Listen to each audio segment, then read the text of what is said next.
Hey everybody, it's noon Pacific and it's Monday, so that means it's content chat time. I'm your host, Erika Heald, and today we're talking about one of my favorite topics, which is thought leadership, with our guest, Michelle B. Griffin, the brand therapist. What a fantastic tagline. Welcome to the chat, Michelle. Oh my goodness. Thank you for having me here. And it's a very special Monday, actually. It's Eclipse Day, right? So Yep. I'm thrilled to be here and talk all things thought leadership, personal branding, content marketing. They're all related, right? So it's going to be a really good chat. Fantastic. And for those folks who don't know you, why don't you take a moment to talk a little bit about who you are and what you do? Because you were referred by a friend of the chat, Bernie Borges. Yes, Bernie has been on my podcast and he's in my community, but I'll back that up and I'll start over the top. So, yes, I'm AKA the brand therapist, but I'm also a personal brand PR and LinkedIn visibility strategist and founder of Standout Women Media, where I help women experts, subject matter experts, really transform themselves, get visible, and become brand authorities, in their space. I kind of use that word instead of like thought leaders, even though that's what they want. Some people are very sensitive, so I can't wait to break this down.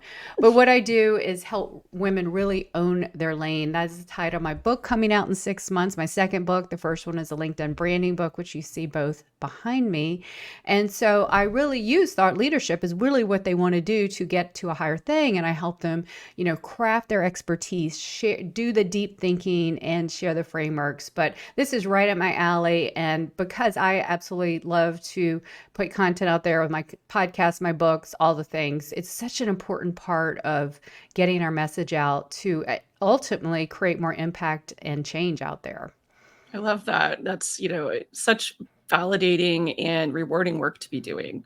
So I think we're going to have a really fun conversation. And so let's just throw ourselves into what you just brought up. So, let's talk about what thought leadership is and isn't, because a lot of times people think that just creating content, doing content marketing is thought leadership, which, spoiler alert, it's not. But No. also, people are a little prickly about the phrase thought leadership. I've gotten some folks really claws out, and I'm like, what's up with that? So maybe we can unpack a little bit why that's become kind of a bad word I think for it's almost like a cliche, and it's the same word as personal branding, which I don't even like the term personal branding. I use both in the realm of search terms and what people want, but when you break them down, thought leadership is the problem is it gets misused a lot on LinkedIn, and people think just creating content, like you said, and it's, or they put fluff out. And let's not even talk about the now we have Chat GPT can make us thought leaders, right? So it's not throwing content out there. And that's exactly what personal branding isn't either. But in the realm of thought leadership, these are people who have really deep expertise, but they're looking to find a way to create change, go to the root cause, be out of the box thinkers and innovators with usually frameworks or an IP or some new way of thinking, not just the status quo, to ultimately influence change, influence. And in the case of what I'm all here for is impact. So I also like to think most people who are thought leaders, they don't like to call themselves thought leaders. You know, because it's such a prickly term, but you kind of know it when you know it because these are the people you go to. These are the people who get tagged and referenced and have systems and frameworks that we attribute to that are, leading the thoughts and conversations on a particular subject. So we can get into it. It's like personal branding. There's not one nuanced legal definition. So that's the problem. Totally. And I mean, I think some people do think that personal branding and thought leadership are the same thing, but they really aren't. So maybe we can Mm-mm. talk about, how personal branding, is relevant to thought leadership, but also what kind of separates it. Because, people, I think, you can blame folks that have, the guru status for, I think, conflating some of that where they become that thought leader persona. So people then start to get a little confused about what part is the personal branding and what part is actually thought leadership. I'd also even like to bring in the term influencer because just because you have millions of followers does not mean you're actually bringing actual expertise and thoughts that cause change in conversations. You following is not the same as thought leadership too. So it's a complete mess out there. But you need a personal brand because that is who you are, what you stand for. There's a lot of parallels, but you really need to know that person, who they are, what they stand for, what they're about, who they help, all the things that draw us to emotionally so we can be top of mind. There are a lot of thought leaders out there, quote thought leader, or people who are thought, I shouldn't even say quote, because now we're like, who are we talking about here? People who are putting their expert thoughts that influence change out there. I actually coined the term, Erika, a while ago, and I actually have the domain. I like to call it thought makers, because thought makers is someone who's actually making a real legitimate thought. It's not the cliche, but it's causing innovative change and discussion, right? We're I like not the status quo. We're not the echo chamber. And that's what we see too much in social media, the echo chamber. And that's not thought leadership. definitely. So if your goal is to be developing your thought leadership platform for yourself, what are those foundational elements you need to put in place to have that strong personal brand platform? Oh, I'm so glad you said that. That's part of my Own Your Lane roadmap, which I help my women experts, subject matter Excellent. experts do that entire brand. Then we do the LinkedIn visibility and then the PR strategy to amplify that, which we'll talk about in a minute. I actually, to be honest, I really help my clients develop authority brands because to me, that's the safe spot where no one's like, oh, personal branding and thought leadership. It's the marriage of the two is authority branding. Now, then as authority branding, you'll put some thought leadership out there the right way, but you really need to do that foundational work. Who am I separate from my beliefs? They all are married together, but who I am, not what is my title, what do I do at work, who I ultimately am. That shapes your characters, your beliefs, perspectives. So important. So the right people are really knowing who we are top of mind. Then we really develop in the brand, who are we here for? What is the ultimate problem we're sharing in our brand and then the thought leadership we put up there? What is the problem? I mean, you think about it, we want a very narrow thing. Like we'll talk about like Brene Brown, some of the bigger names, top of mind. We know what they talk about, what they're here to solve. So that helps us frame the reference point for who we're here for. And then how do we position you? Because you could just want to be, you could be talking about a lot of things, but how are we positioning you so that your brand is pretty out there and also the point of view and the premise you share is very clear and defined? That's so important out there. And then we develop in my Own Your Lane framework, which is, I guess, hopefully a thought leadership framework, but it's 4 stages. I actually have a 7-step process, but the 4 pillars of Own Your Lane is put yourself out there. You have to decide to get visible and have a powerful presence. That's a no-go, right? If you can't do it, you're not ready. Then we set your purpose. What is your purpose? Who are you? Why are you here? Who are you here for? All those important things. Then once we get that internal blueprint, then the presence is born. We get out in the social media channels and the thought, long form, short form. And then after that, we start amplifying it wider circles. That's where the PR part comes in. So that essentially is the roadmap. And each step is critical to get to each place before the next so that you can have that foundational grounding. So once you do have that personal brand really well defined and you have that architecture in place, for folks who are looking to get started with building their thought leadership and influence, what are your tips for where they should even get started? Because I think a lot of folks can get stuck with I need to start, but Mm-hmm. how and where so that I have the most impact, because otherwise people will do things like you decide they'll be really excited and be like, oh, I'm going to start a podcast as the Yeah. foundation for my thought leadership platform. And they do, I want to say 2 episodes seems to be the typical, lifespan. And then they give up because nobody's listening. So, clearly, I think you have to be careful about, having too many expectations and maybe jumping in with stuff that's going to take a bunch of time and not necessarily pay off with quick results to stay Ab- motivated. Absolutely. This foundation is very strategic and intentional, and I get that. We also read and see all the ideas, the shiny objects, and oh, that looks easy. What's easy and right for some person isn't always for us. Here's my go-to answer for that. Test your concepts. Talk about your concepts once you have your foundational things set, so you have that real clarity to get out there. LinkedIn is the place. Of course, I wrote the LinkedIn branding book, but it is the place. I mean, I do this myself. Back in 2021, when I left my job to start my consultancy, I saw right away that it was the place to be seen. But I get that pushback, holdback, because it took me 9 months to start posting. And it wasn't till I made myself a huge challenge in 2021 to post every single day. So I did it. I don't recommend it. It was just a personal challenge. I learned a lot. You develop, I wouldn't say an audience. I mean, you can call it an audience, but you're developing a community of people who share your ideas, who listen, who are partaking in conversations. You Yeah. can start sharing your thoughts. You can test things. You can see what sticks, what doesn't. And you don't even have to start posting. You can start by going to LinkedIn events, doing even much like you're doing here, and commenting. Going to LinkedIn audio events now is a wonderful place. Hmm.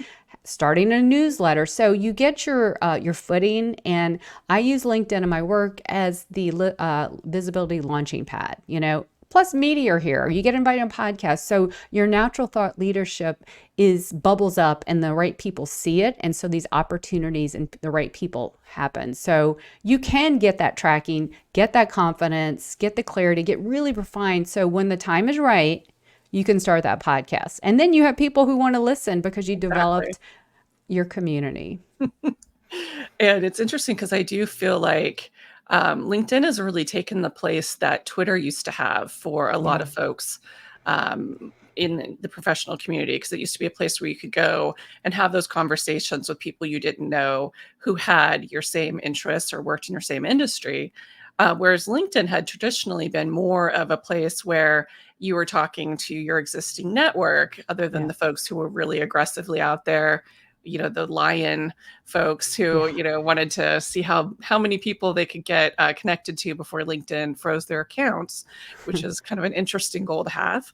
But now it's really become a place where you can have those professional conversations. So it's been fascinating to see kind of the evolution there, for sure. Absolutely. And that's their tagline, where business conversation happens. And it's changed tremendously from its origins of a resume recruiter site. It truly is the global platform. I mean, I met my co-author of my first book in Sydney, who lives in Sydney, Australia. There, I have clients globally. So you can connect with the right people and have those conversations. So it's a warm community. I don't post. I mean, I think I got my first Twitter account in 2009. And I never was really that active. And LinkedIn, I feel, is a safer community place. And I don't know what Twitter's like or X is like anymore, but I know there are amazing people still there having conversations. A lot of journalists are still there, so it still has.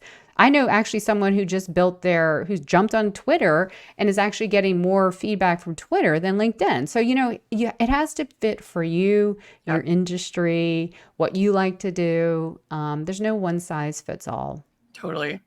Um, so in addition to LinkedIn, which again is the obvious place for building your brand, what are some other ways that you advise folks to be using social media to reinforce their brand and their thought leadership?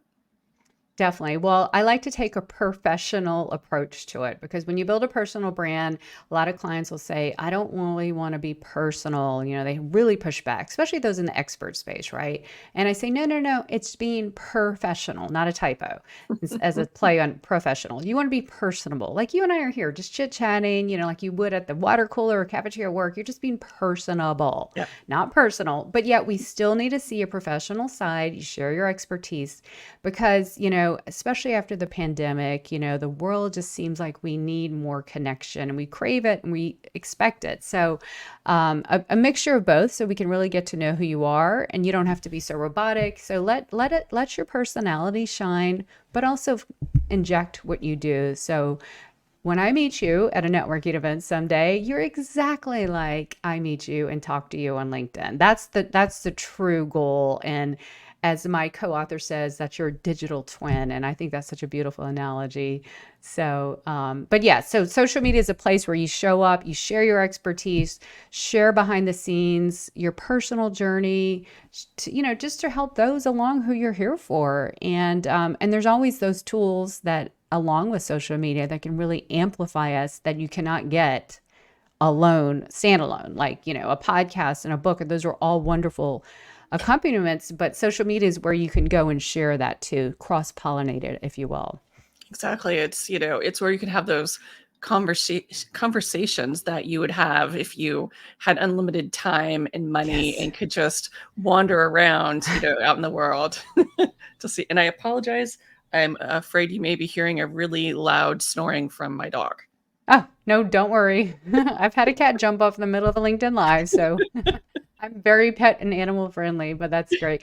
No, but I mean, it truly is the place. And, the downside is, like you said, it can take a lot of time. So I always help my clients be very intentional and strategic, but I always say LinkedIn is your launching pad.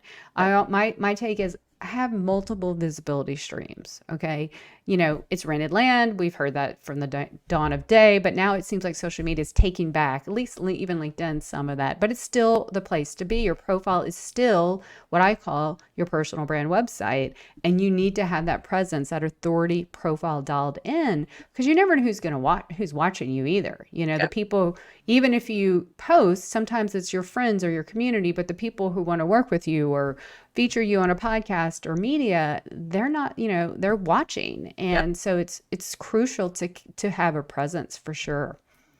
Well, I mean, that's a really good segue into talking about the things that people do wrong. Because I mean, the obvious one is some people try to be on every single social platform that anyone they know is active on. And that's going to be exhausting. And unless you're unemployed with amazing stamina, I don't see how you could possibly keep up.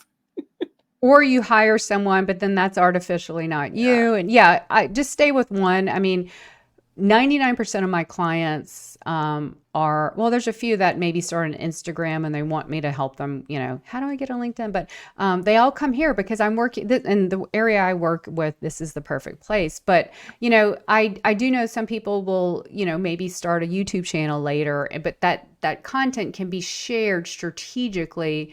And then, certain platforms like LinkedIn takes a lot of time, Yeah. right? Like you have to go and that's what you need to do is don't have a one-way conversation. It's a two-way, it's conversation. So you want to have that time allotted for that. So if you're off on all these other channels, like for instance, when Threads came out, right? It was the FOMO thing. Oh, I got to get my Thread handle. The minute I saw it, I'm like, I got my handle just because I'm weird like that. But then I'm like, I am not doing this. Just closed it and I never came back again. I can't. I mean, like you said, we're only one person. I'd rather make a bigger impact with one. And there's a billion plus people here now. So, I mean, I Yeah. think we have enough people. And you're just spreading yourself too thin and diluting all the impact you can make by, too many platforms. Totally. I think the other thing is sometimes folks they try to appeal to everybody. And of course, if you're Yes. trying to appeal to everybody, in reality, you're going to connect with no one. So I think we can see that too, that, people don't always define that what they want to be known for, like what's really powerful and meaningful to them. So then they can kind of chase after things. And that can really dilute your credibility. And I think, see a lot of Absolutely. that. When you know who you are serving, I start with the internal clarity of who you are, what you stand for, what you want to be known. So you're known for something. And then again, that person I am here for, their problem, that's the external clarity. And then I call it your professional clarity. How do you define and differentiate between that two? But, like I just said, my ideal clients are on LinkedIn. And so I don't really bother. I mean, I might put I might put Instagram stories here and there, but I don't post anywhere but LinkedIn. And I'm okay with that. I came to terms because there's enough opportunities here for me. And at the end of the day, I'm not trying, my clients aren't trying to be TikTok influencers or anything like that. There was an article several years ago, maybe it's 15 plus years ago, 1,000 true fans, right? I think we all remember that. Yep. And a couple years later, I think in 2020, I'll send you the links. They're brilliant. Great. Someone came out with something, even 100 true fans. If you are totally targeted to the right person, we might even just need 100, you know? So that's the power of differentiating in what I call your narrow lane. I don't like the word niche and all that because it makes people like, again, like those words, personal branding, thought leadership. So just get in your narrow lane and get really fast traction that way. And for that person you're here for, and see where they are. That's important. I love that. We sometimes get asked, why the consultancy doesn't have, an Instagram. And I'm like, well, I have an Instagram, but if you follow me on Instagram, what you'll notice is it's all my garden. I'm a gardener, it's my garden and my dogs and stuff I'm working on for my gluten-free blog. It's, it's the outtakes from real life. So I think that's just such a good way of looking at it, is that you can have these other channels, you can do things with them, but you don't have to try to conquer the world. Exactly. Which again, I Well, think we is all the way want to to, do. and that's like me. My Instagram, I've had it since 2012. I've never really been a big Instagram poster. I have my stand-up media account. I never post on it. But I'll do stories, but they'll be like my stuff, my family, it's a mix. But going back to when I said the term professional, now I can have conversations with you because I know you like gardening. And I didn't tell you I've been celiac since 2010. So gluten-free, my radar popped up. Oh, I've got to talk to Erica about No wonder gluten-free. Bernie wanted us to meet. I know. That's another thing. I totally forgot until I was reviewing everything before the show. And I'm like, yes. So that's the thing. We want to start conversations, and social media really, if you think of it, is the place, is the digital town hall or the digital watering hole or whatever you want to call it. And when we have those little nuances, like on my LinkedIn profile, I have 80s music fanatic because I try to walk and work out to it because my brand is happy, cheery, bright. 80s music is happy, cheery, bright, and fun, right? It So sure is. I get people go, oh, what's your favorite 80s band or music? And so conversations, right? So I just like to, slice some of that stuff into the work I do. I love that. So when you think about, the coming year, if and folks are thinking through like, hey, I want to be known for this, and I'm going to focus on my LinkedIn profile, but what are some of the other kind of either untapped or underutilized thought leadership opportunities that people should really be considering? Because I think too often people just think, oh, well, I got to go out there and speak at big conferences, or I'm just not, serious about my thought leadership.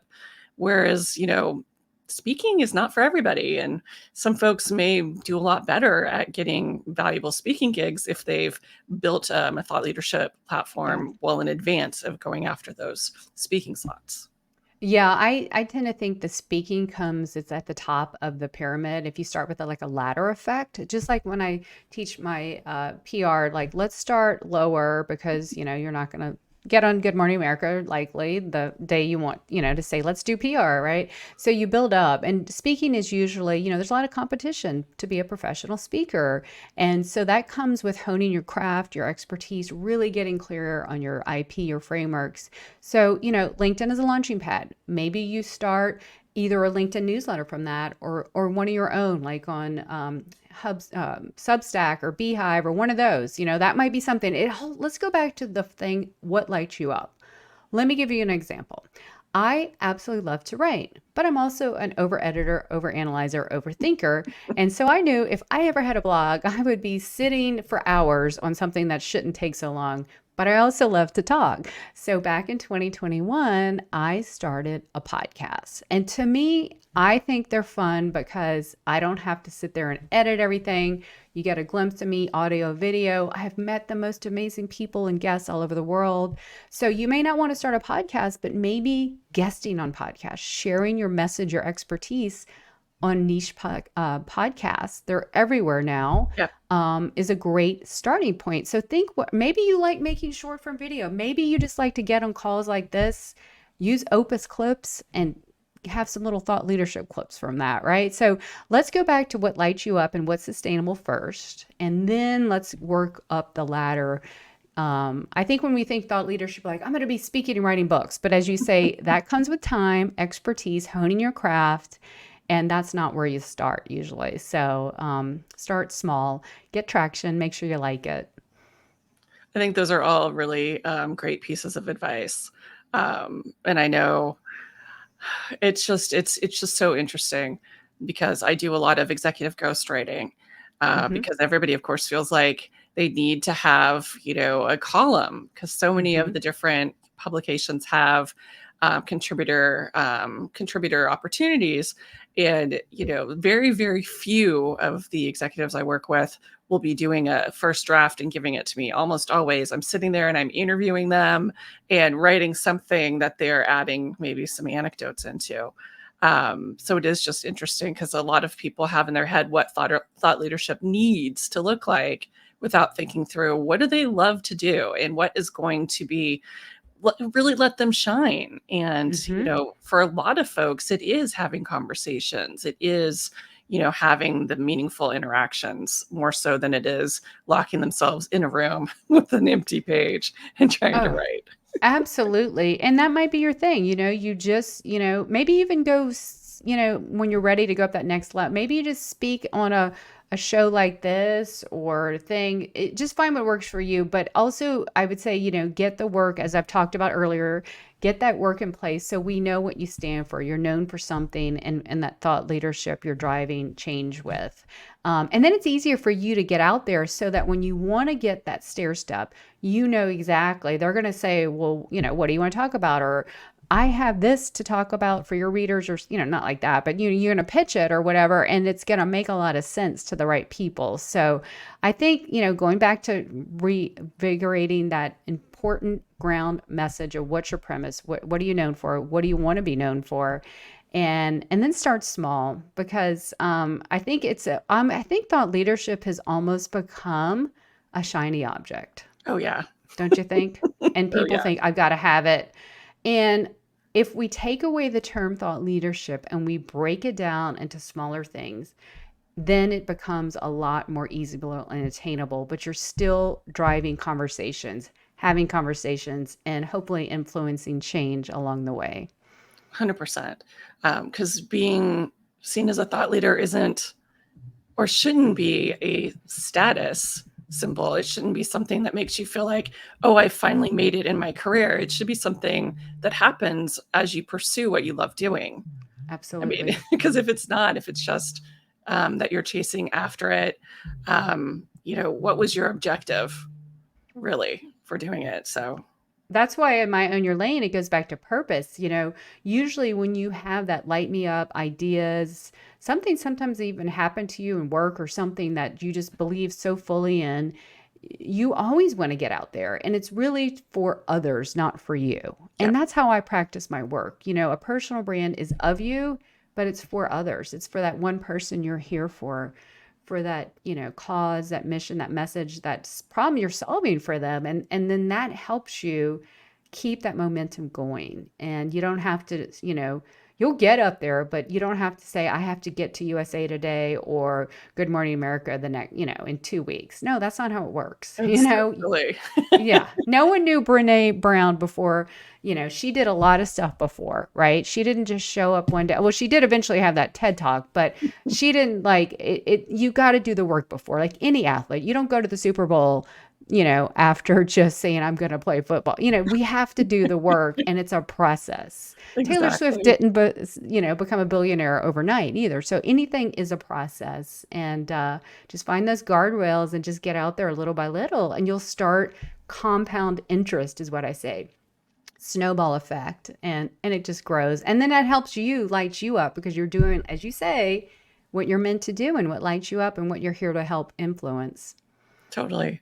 And your advice really resonated with Sandy Markle, who noted, that the breaking down thought leadership and making it into smaller things is such a great way of making the whole concept feel less intimidating, and it makes it easier to align it again back to your Yes. goals, be they professional goals, personal goals, or what have you. So that way you make sure you're not just chasing after those shiny objects, because we've all Yes. seen it. Like when you have an executive who says, we've got to be on the front page of the Wall Street Journal. You're like, why? Do your customers read the Wall Street Journal? Exactly. Are you in banking? It's really funny because there's the prestige. They want the prestige and the Yeah. pat on the back. And it's like, but is that really going to make a difference for your business? And of course, the answer is no. Yes. It's not. Yeah, It's those are the ultimate shiny objects. I just recorded a podcast episode earlier today for my show with a podcast publicity person who she was amazing. And we were talking about the same thing. Like, yes, we want the coveted Business Insider Forbes, but those don't usually convert, right? yeah. So it's almost like, get that niche publication podcast. You're going to be in front of your ideal audience that way. Yes. The people are who are going to actually go, oh, wow, so and so said this and that. And starting those conversations, and then you eventually have an angle. You do the work to get into the Forbes, because it's really, really hard to get into those right off the bat without any kind of strategy, story, or angle. It's tough. So then you're in the game. Then you start also breaking it down to chunks. You start thinking in terms of, oh, it just fires up your brain in the context of this journey for you, and it also makes it easier that way too. I also know just the more you do these things, the more you can kind of better organize your approach. But I Yes. imagine you probably have some great tools or resources that you found really help and that you recommend. So I'd love to hear when people are starting out, like how you recommend some of the tools and resources you recommend that they look into using. Oh yes, I am a tech tools nerd. Excellent. I whenever I find one, I'll tell you my two favorite right now. Okay, so and they are pretty much okay. Fathom.video. Mhm. I have it on all my calls. Are you familiar with Fathom.video? No. It is, but you hook to Zoom, Teams, Google Meet, and so all my it's set to go automatic to all my calls. So and I do it with my work too, but it records the audio, the video, the transcript, the AI summary. It's better than like Otter.ai, which I use too, and it's free. It's free. They charge on enterprise level, but if you're saying amazing things, that you can be used for your thought leadership, you can clip it for videos. So these are tools that you're capturing the natural you. Okay. It's not like a blank. It's not like when you try to record yourself doing a video, we all fluster, right? Or we try to write in a blank screen. If you're someone who can just have a conversation and you're sharing your insights, typically you're saying the most brilliant words then. That's why I capture it for my clients, because I'm like, oh, I don't interrupt. I'm like, and I secretly write down the timestamp so I'll remember where to come back. I'm like, you just said gold. Like if you were a copywriter, that just was spun gold. And so that's just the beauty. We're in our element. The pressure is off. So that's a beautiful one to use to capture your work. And then you can use it for blog posts, you name it. Otter.ai is good when you are ready to write. You want to write a post, but you, like me, don't start on a blank screen. I have this thing. When I walk, the ideas pop like popcorn. So I'll take my app, my phone, and Yep. I have otter.ai, and I'll just start brain dumping, and it's transcribing as I speak. And then you can send the text. So those are two tools that you can really get your thoughts out. You unfiltered, but usually that's the best, juiciest, perfect, right like you talk. And so those I think are really going to help you in the content side of producing. Also, to marry that, Opus Clips. I don't know if you're familiar with that. It's I'm an not. AI generated. I think I use their entry level $9 a month. It's amazing. So you can take a link, a MP3, even like today. We could take today, put it in, and it'll send you in less than 10 minutes clips that are captioned, and just to give a 1 minute take, and then you can edit it. So you can set the parameters like keywords and stuff, and you can go and change, whatever you want, but it's amazing. And it's a quick way to get out the raw, the real, the relatable, right? That you're not sitting there going, oh, forget recorded video for me. I can't do it. But those are my three tips, my three tools that I find the easiest way to get out there with, and, put yourself out there with your expertise. I love it. I mean, I use Otter all the time and can't Mm-hmm. imagine life without it, but I'm going to definitely try out the other two Mm-hmm. because I've done some pulling some little clips using Descript, but even that does Oh, take yes. still a little bit of Yeah. time. It's But clunky. I use it for my podcast. It's not as easy. They have amazing, but it's clunky. I do use Otter. One way, let me tell you one thing. I took Otter.ai off Zoom because it's annoying. Fathom is my go-to, Fireflies, but I use Otter.ai too because I'll host LinkedIn audio events. and they're not recorded. Yeah. And so people, especially people in another time zone, they're like, oh, I'm going to miss it. And so I record it and then I just share the replay link. And again, you've got the audio and the transcript very accessible to others too. And they can, and then that way you're capturing that stuff so you can use that material later on in your work. So Totally. don't let And your good so thoughts rich. just escape, right? And one other thing I'll say is occasionally download your posts from LinkedIn. I archive all my posts because you never know when you can use that later in different formats, different ways. So, It's so um, smart. I used to use and if this then that little things, so that way whenever I would post to Twitter, I would put it into a spreadsheet, so I have like ooh, years of all of my tweets archived. I wish we that's could have smart. something like that for LinkedIn too. That would be amazing, but they're very uh they're very Yes, close with their API. They do not want absolutely. tools to do much more than post. Very, very close in a lot of things, but you can occasionally go into your settings and download your data, and they'll send it all your posts, your comments, everything from the day you stepped on the platform. So I recommend that too. That's one way to do it. You'll get the link Awesome. to the post. Takes a little bit more work. So if you've never archived, at least you can get that and check it out. And I use Shield too, Shield.ai, Mhm. and mostly for another archive. I just archive a lot of stuff. I guess you could call me a digital hoarder. But it's important because I find your work and your words, especially in the LinkedIn feed, it's fleeting and you can use that. And especially with reach down, not many people saw it. So don't let Yeah. it go to waste. I love that. And I'm a digital hoarder too. I had been using Evernote Yes. for a decade, and I've been slowly moving things over to, oh, I don't even remember. Notion? Notion, Notion? yes. Yeah. Yeah. Yeah. Just because I think we're all concerned about whether or not Evernote has any life left in it at this point. I know. I know. And I'm like, I can't lose my years of things. I mean, my first content marketing world, all the notes I took Oh my and all of the gosh. screenshots and everything, they're all there. That's It's digital gold, right? that's your legacy too. Yes. And that's the thing with digital stuff. We have to protect our legacy. That's probably why I archive things so many different ways. But down the road, remember I said that it's breaking it down. A lot of these things you can maybe keep it because down the road this can be organized into a book. Yeah. Depending on your IP, your framework, whatever that is that materializes, and you can use that. And the book I'm writing, I do have a lot of podcast episodes where I'm talking about my framework, and Yeah. so I'm going back and sourcing some of that. I have everything recorded somehow, some way on Otter or Fathom, and so that saves me writing time. And then when I'm stuck writing, I'll write that section on a walk. So Yeah. there's ways around it. So I think that, it's so important to be able to always kind of mine your own brain. And that to yes, me is what, when you make a point of recording things and getting those transcripts, then you are able to just, like you said, go in there and when you get stuck, you're able to go see, well, how did I talk about it with this person? Or what was that great yes, idea that we had when we were talking about something completely non-related?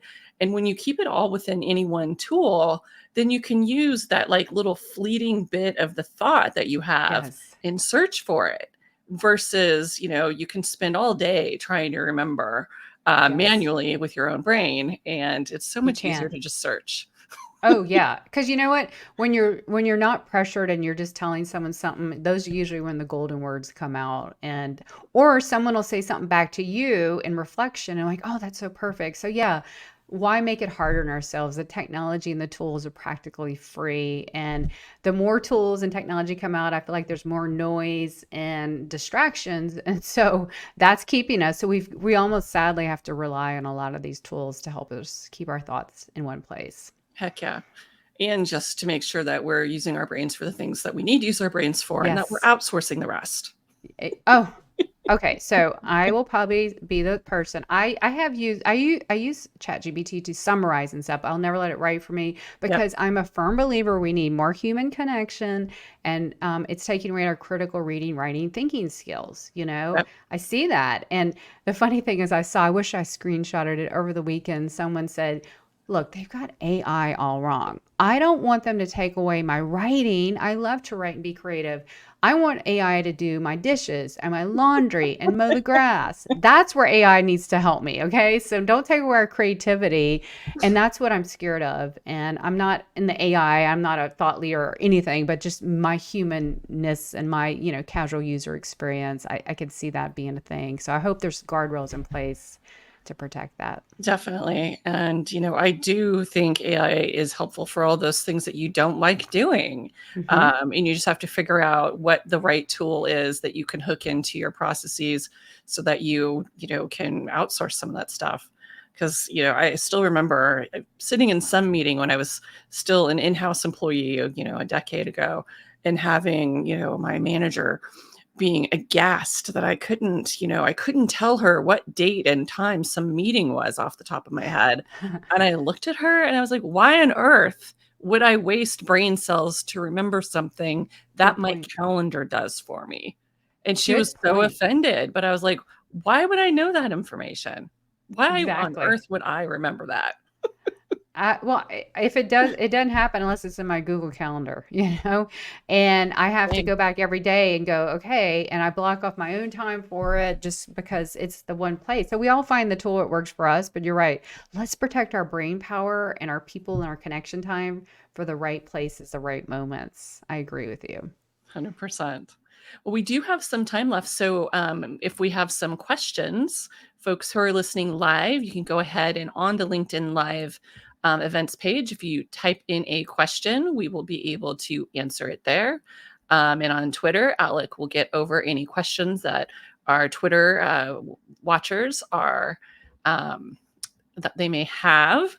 But let's just see. Let's do something. Let's see.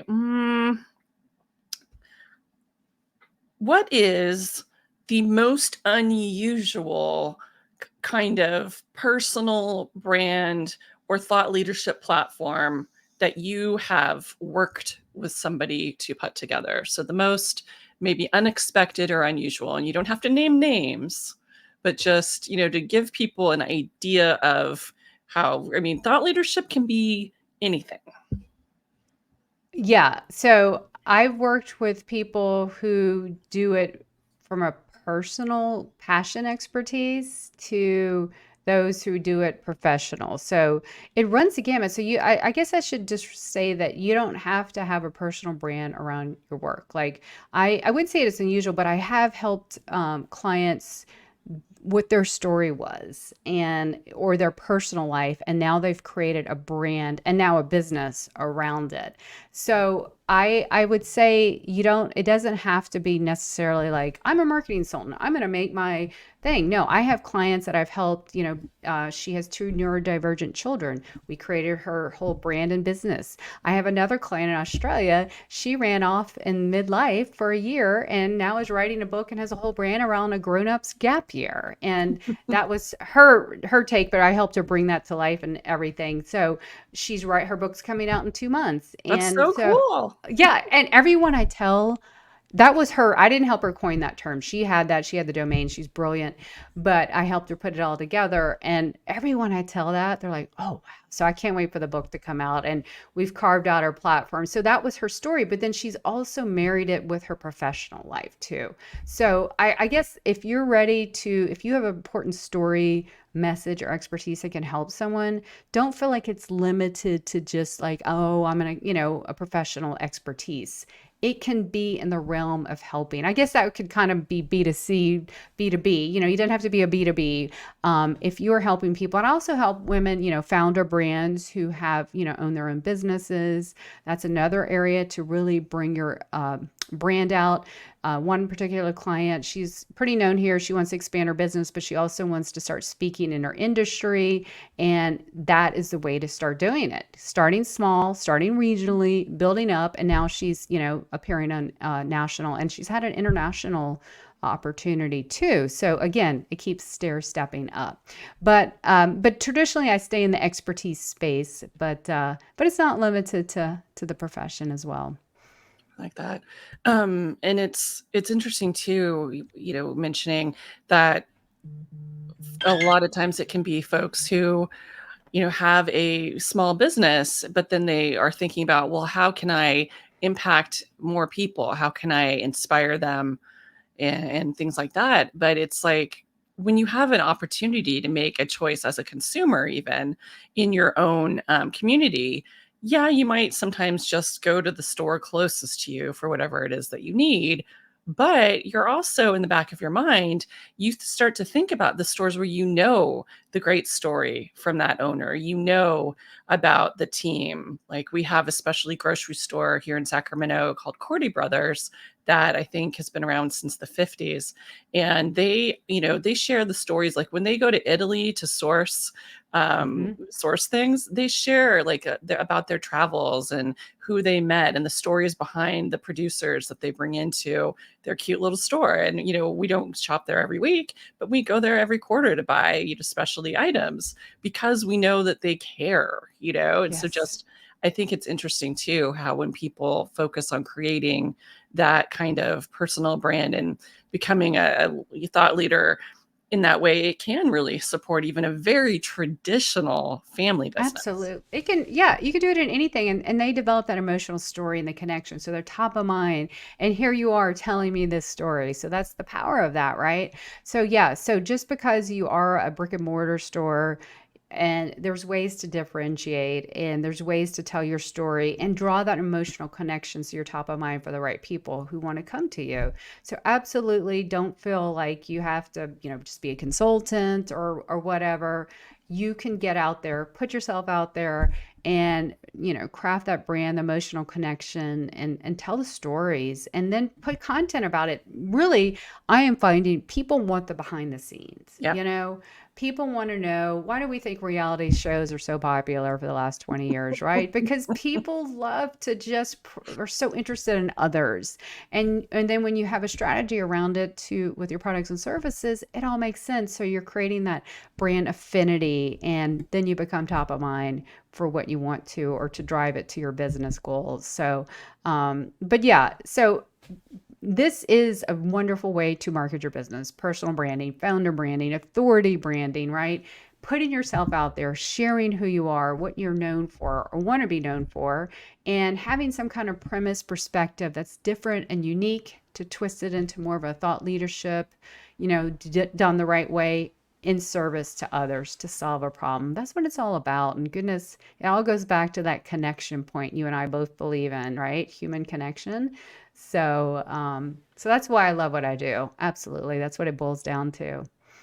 I love it. And I can't wait for your book to come out because I'm like, I am buying some copies to give as gifts because there's some Oh, folks that thank I you. know who really they need to hear that they can and should go out there and share their story. And I think especially, depending upon how supportive folks have been in your life, I think a lot of women really struggle with Yes. standing up and owning their voice and really feeling comfortable saying, hi, I'm here and I'm really good at what I do and I want to be helpful. I think that can be really intimidating. So I love that. I think your book is going to be really helpful for folks to feel like they can. Thank you for that. And that's who it's geared toward because I too felt that way. A lot of the best and brightest, they're well equipped on paper, but I see that hidden, held back, hopeless feeling because whatever that invisible barrier that holds us. I'm trying to make it easy. It's a visibility roadmap to get out there and share your impact and truly make change because you all have the opportunity to do that for someone. And owning your lane is absolutely knowing uniquely who you are, what your purpose is. So you keep having that North Star out there. And it's just an easy to follow roadmap. And it's not overwhelming because I know being on LinkedIn the last 4 years, the overwhelm with personal branding and all that, or you go read the books or clients come to me and say, Michelle, it's just so overwhelming. Please help me make sense of it all. And so that's what this book is about, but it's truly impact driven too. So thank you so much for saying that. I'll have more out. It comes out 6 months from next week. So time is a ticking. Excellent. So yeah. So that's the thing. If you ever write a book, give yourself lots of runway. So hybrid publish, self-publish, traditional publishers, you always have a runway, but Yeah.